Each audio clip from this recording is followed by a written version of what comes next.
Welcome back to Home Track Heroes for our DriftCon season opener, our Pro-Am Round 1. And this segment is brought to you by 425 Motorsports. And 425 is located in Kirkland, and they have everything from driver suits, race apparel, driver seats, and safety equipment. 425 for the driver in all of us. Log on to 425motorsports.com and like them on Facebook. I've actually been a huge fan of 425 Motorsports myself. I've gotten helmets and all sorts of great safety gear in the past. They've been a great supporter of us. And yeah, it's great to see them joining us. I like sitting in all their seats. That's a great all part. The seats. Go to the showroom Everyone. And you can just plant your butt in all sorts of driver's seats. Mm-hmm. But as we head into our next segment for drifting, we are approximately halfway through our top 16 bracket. If you're new to drifting, it's unlike anything else. It's a judged motorsport. I mean, typically out here at Evergreen Speedway, we see a lot of circle track racing.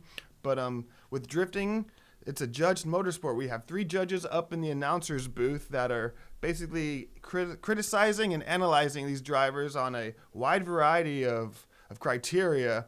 Ben, you're actually going to be one of our judges for the rest of the season. Absolutely. How would you easily summarize the aspect that the judges, the role that they play in this sport? Well, there's 3 criteria that we go off of. We got lines, so there's a predetermined course which they want you to take, and we mark it out there with cones, with barrels.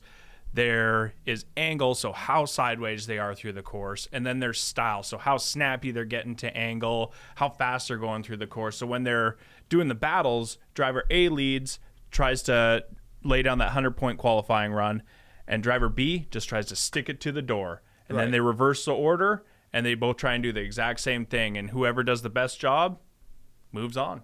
So it's really up to these 3 judges to, like I mentioned before, analyze these drivers. And criticize heavy. Heavy criticize. Let's see how they criticize this. So heading into the first battle of our right-hand bracket, we're halfway through, as I mentioned before. Tyler Mayer and Garrett Orfant, both pretty familiar drivers here at the track. Tyler Mayer looking stunning in that Type X S13, and a huge gap already established right off the bat. Yeah, that Pulse for Life S13 is gone.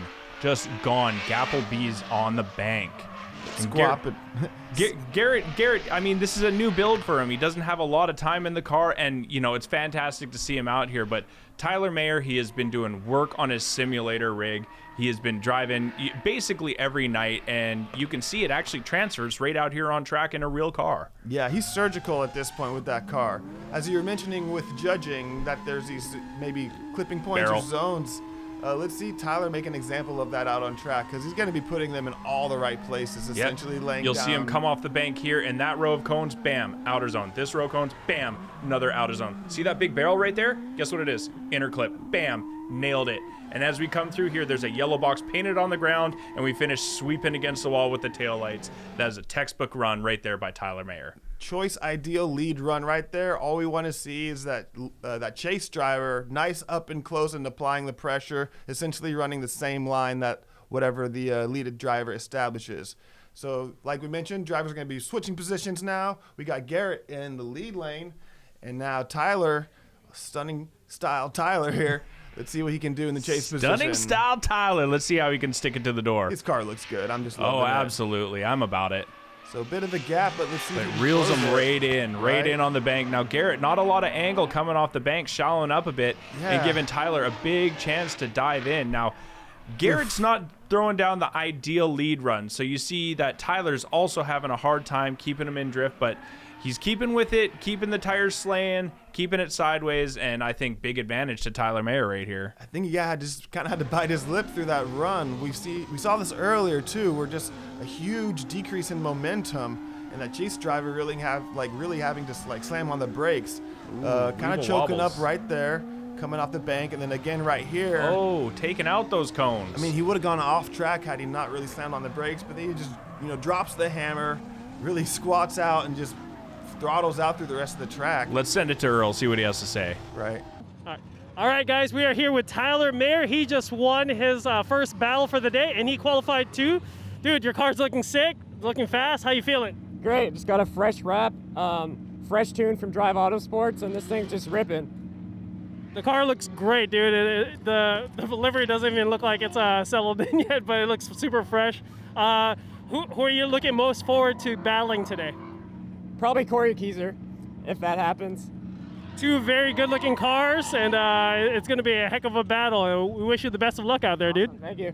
Our next battle on the line, it's going to be our number 7 qualifier, Jace Habich, going up against our number 10 qualifier, Papa Schmidt. Papa Daddy Schmidt, Greg Schmidt, in that red nickel automotive S14.5. Something like that. And I think it's just S14 all squared up. Ooh, but it's looking silky smooth there. Yeah, solid car for sure. But Jace setting the pace out front. Wow, the smoke screen. Jace was actually a drifter out here 10 years ago, super young, took a long hiatus, and now he's back. Car is still under the knife, but he looks like he has it feeling pretty, he looks like he's comfortable in his car. As Papa Schmidt kind of reeling him in, kind of having struggles of his own. But, man, that's a bit of a smoke show, that run, I'd say.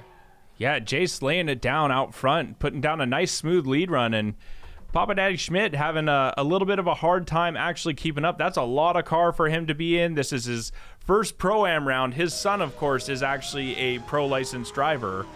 And so now Greg is following in his son's footsteps by getting behind the wheel of a Pro-Am car. And ironically, his son was also a judge during this event, so he was up in the tower stressing out, calling all sorts of faults and favors. It was a blast to have them. It was a blast to watch Papa out on track, but yeah, look at them closing the gap up. A bit of a wall tap, it looked like there. Yeah, getting deep in that outer zone. All right, so both drivers getting comfortable, it looks like, as they're going to switch positions. Greg has that chicane to fight through here at the start, and Jace Habich squared up in the coupe in the lower lane. And as I mentioned before, the chicane, that's a position so the driver in the lead position, which ultimately controls the pace at the start of the event or the start of the tandem. It's so he doesn't get too far ahead, or at least that's what it's designed to do. Yeah, correct. Yeah, I mean, you have to go through a turn. It's going to slow you down a little bit.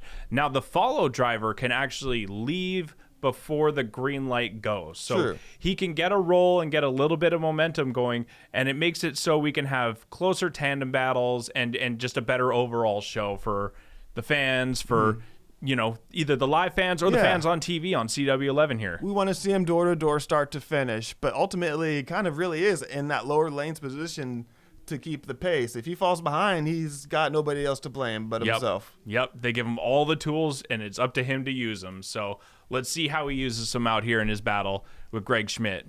Love seeing him out here, and it's also great to have Jace back after such a long hiatus. Here they go, second half of the battle. Greg Schmidt out front in the nickel automotive S14, and Jace again throwing down this smoke show. Greg good on the clipping points in the zones. A big gap, but Jace hitting this exact same line from what it looks like. Much better line, though, I'd say overall. With Greg out front, snap to angle. A little bit of a space between him and the wall, but, man, Greg looking a little bit better out front, and a surprising gap there between them. Yeah, let's see what Mike Rose's point of view has. So, see a decent initiation. We'd like to see a little bit snap here from Greg, a little snap to angle. But you see, with this clean air out in front of him, Greg is having a heyday out there. He is filling this zone, just barely tapping those cones on the first, grazing the other ones, and looking great out there in front. But he was sitting on a bit of a deficit going into his lead run, and I don't think this was enough to make up for it. So it sounds like Jace Habich takes the win from that last battle as we move on to the next one. A longtime driver out here, already licensed, Corey Kieser in that top lane going up against Jalen Vick in that Mustang. Import versus domestic. You can see Jalen starting to get that creep out a little bit. Get a little momentum. Yeah. But, oh, man, Corey Kieser is definitely going to, throw it all out. That's the initiation we want to see. Nice snap to angle. Nice high line on the bank. He could have been a little bit higher, but that's the high line on the bank, filling the zones, and Jalen doing everything he can to keep up, doing a great job. But, no, falling out of drift is Jalen Vick, while Corey Kieser laying down a fat smoke line through the entire course. Absolutely. Dang, Corey. I mean, that's to be expected of Corey Kieser, but as we saw coming around that second light pole, the front wheels, granted the proximity was there, but the front wheels straightened out. He fell out of drift altogether. I think we'll get a better perspective of this with the Mike Rose drone footage. Kieser, snappy to that angle, throwing out the smoke show. Car is screaming. nothing like it makes quite the impression, this car. Yeah, turbo V8 under the hood of that FDRX7. You might be able to see Jalen right there, comes into frame, but unfortunately, he's driving straight. We got to keep it in drift, bro. We got to keep it sideways. Jalen, though, 16 or 17-year-old, it's really cool to see him, you know, the youth really stepping it up now. Oh, now we got some GoPro footage from Brandy Chavez on the back of Corey Keyser's car. You know what this means. This is a neat perspective. We got an exciting moment coming up here. Corey Keyser, he's got that big wing on the car. Oh boy. I hope it doesn't contact the fence. He's known to push it a little bit. I Oh, don't know. you know, he's a crowd pleaser, that Corey Keyser. Oh, Game end on. plate. Oh, no. Solid strike there by Corey Keyser. He doesn't care. Well, the judges want him to fill the zone. He's going to fill that zone. I doubt he even got out and took a look. No, not Corey Keyser, no care. So he's going to be on the heels here of Jalen, no doubt. He's known to put the pressure on. And He's just one of those drivers, yeah.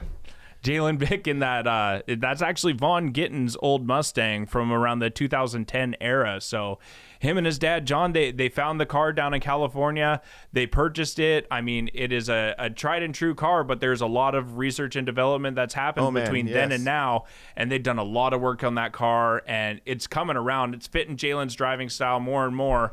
And let's see what he does out in his lead run. He's sitting on a deficit from the run before, from his follow. So Right. Jalen's been put on the fast track to drifting, and now here in the Pro-Am Series, Keyser's got Good this job. surprising gap, but there it is, closes Diving it off. in. Diving in. Sacrificing maybe a little bit of angle to do so, but making all the right moves, applying the pressure, better late Jeez. than never. Jalen out front with that Yeah. clean air, looking fantastic. Corey Keyser made a lot of sacrifices. I didn't remember that many sacrifices watching it live, but dang, he cut the line in all kinds of places. But Jalen, right here, wicks that tire speed up, gets it popping, gets that smoke line going. Look at him fill this zone. Yeah. Woo-hoo! I think Corey might have underestimated him a little bit. A which is little why bit. Had to come in better late than never, like I said. But Jalen also tagging the wall a little bit, loses his rear bumper. Oh, yeah, baby. He says, anything you can do, I can do better. All right, guys, we are here with our number 3 qualifier, Corey Keyser. He just won his first battle. Corey, car looks fast, car looks dialed in. How you feeling, bro? I just beat Vaughn Gitten Jr. I feel great. When was the last time you drove, dude? It's been 6 years since competition, so a little nerve-wracking, but I feel like at this point I'm just getting comfortable with the car. Made a bunch of changes, of course, before this event, but other than one small problem, which we've found a solution for, car seems to be doing good. Just got to dial in some more grip and just continue on.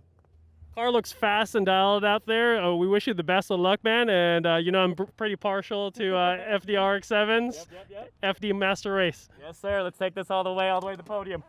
Before we head into our last battle of the top 16, I just want to check out this moment one more time. I mean, nothing quite like a good strike during an event. And Corey Keyser, again, it didn't mess with his line, his style, or anything, so if it's fluid, it's awesome. Nah, Corey Keyser has had blatant disregard for his body panels, anything, and that includes end plates on wings. Also got to note the drone hanging pretty tight. Those guys have been pushing it closer and closer. We'll be right back with finishing off our top 16.